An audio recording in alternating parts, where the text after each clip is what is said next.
Assalamualaikum warahmatullahi wabarakatuh. Waalaikumsalam. Konco Web TV kembali pada kesempatan kali ini hadir di studio Ustadz Irfan yang akan memberikan pencerahan kepada kita, ilmu kepada kita, mudah-mudahan membimbing kita untuk beribadah kehadirat Allah Subhanahu wa taala. Ustadz, pada kesempatan kali ini ada satu tema yang menarik yang akan kita bahas terkait dengan fanatik. Fanatik kepada agama, tentu ini yang menjadi menarik adalah fanatik yang berlebihan. Ya. Dan mungkin sebagian dari saudara-saudara kita, dia fanatik berlebihan, tetapi dia tidak terbimbing, tidak terbimbing sehingga malah gimana ya, tidak tepat lah, tidak tepat.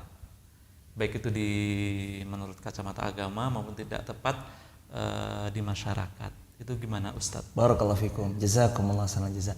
Alhamdulillah wassalatu wassalam ala Rasulillah. Teman-teman yang disayang Allah, ada kalimat yang harus jadi stressing point. Kalau bisa dikasih bottom line, digaris bawahi, dikasih stabilo. Berlebihan. Ada kalimat berlebihan. Coba kita buka penggalan ayat terakhir bottom line-nya Quran surah 5 Al-Maidah ayat 87. Sebagaimana Allah berfirman, a'udzubillahi minasyaitonirrajim, di penggalan menjelang akhir ayatnya, innallaha la yuhibbul mu'tadin.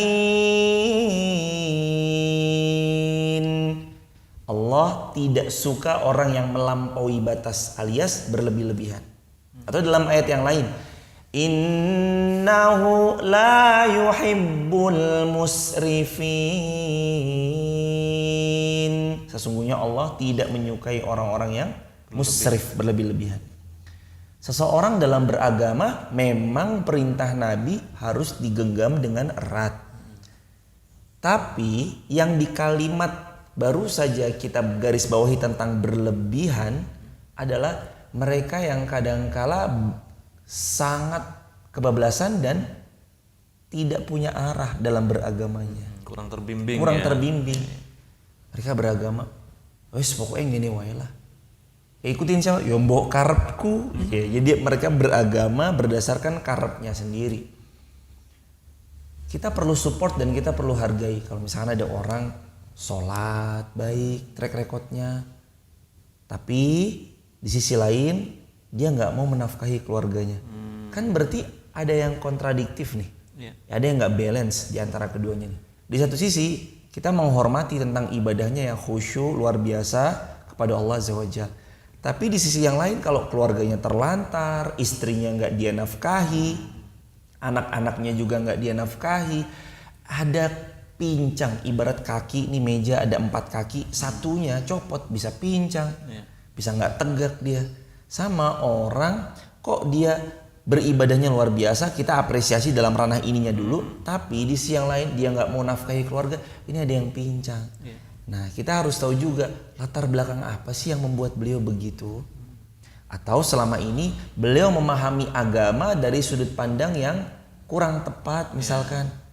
Oh nggak ada gurunya misalkan, kan makanya penting juga guru yang membimbing, musyrif yang membimbing, mudabbir ada yang mendampingi, para kiai ada yang senantiasa menasihati, ada ulama-ulama kita yang kita hargai, guru-guru yang kita cintai. Kan pentingnya beliau ada di sekeliling kita kan supaya mengarahkan umat gak salah dalam mengambil sikap. Nah jadi dalam ranah ini memang dalam beragama itu harus kita mengikuti apa yang Allah inginkan, apa yang Rasul telah sabdakan, gimana sahabat telah melakukan, gimana tabi'in, tabi'ut tabi'in mencontohkan.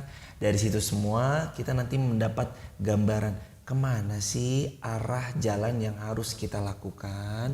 Bukan hanya sekedar, mohon maaf, ibadah yang kuat, hablum minallahnya kuat, tapi hablum minan nasnya sama tetangga acuh, tetangga kelaparan, dia masa bodoh, tetangga ada yang berbuat kebaikan, dia nggak mau serawung terhadap kebaikannya, tetangga berbuat jahat, dia juga biarinlah urusan lo gue ibaratnya kayak gitu kan. Jadi Jadi intinya adalah sekali lagi beragamalah dengan indah, dengan santun, dengan akhlak. Karena bahkan Nabi pun yang dipandang itu pertama track record dalam akhlaknya beliau. Nabi kan menerima wahyu umur 40. Iya. Tapi mendapat gelar Al-Amin itu kan sebelum jadi Nabi. Sebelum umur 40, orang-orang Mekah udah sepakat Muhammad itu orang yang dapat dipercaya. Kenapa dapat dipercaya?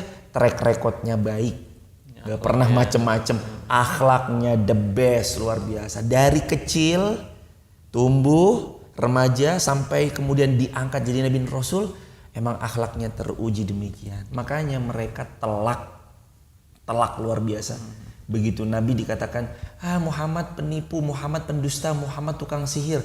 Mereka kemakan omongan mereka sendiri, orang-orang kafir Quraisy, karena merekalah yang menyematkan gelar Al-Amin pada Rasul SAW saat beliau sebelum diangkat menjadi Nabi dan Rasul.